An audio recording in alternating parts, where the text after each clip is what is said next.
I started painting when I was a kid. When I was in, I didn't paint. I actually was doodling. There was an art teacher that was a great inspiration to me, and his name was Harrison Groutidge, and he's one of the finest artists in America.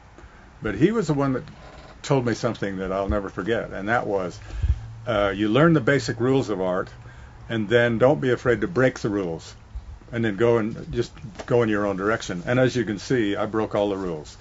Here's an example of one that is all of them are monochromatic.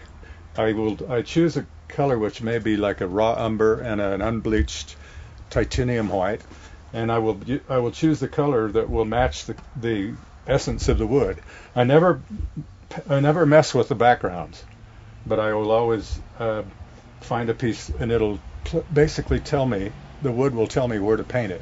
And I feel that there is a spirit in the wood. There is, yeah. Not only this piece, but some of these, there's something about wood. I have a great reverence for it, but there's something about it that creates, it used to be, it was organic. Wood is still organic. It had life in it.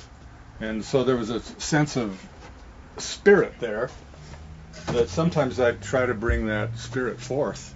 I love rodeo. I've always loved cowboying, the idea of the cowboys and the frontier and what happened there. It's part of my heritage. It was the way my dad made a living. He was a cattleman, livestock man.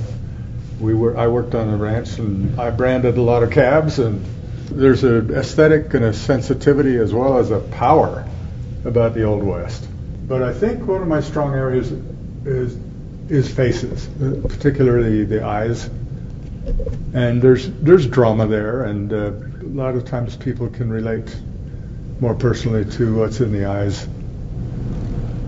They really are three-dimensional. They come right through the mists of the grain and call out to you to understand them. And it isn't spooky. It isn't like a ghost. No. It's more like a spirit.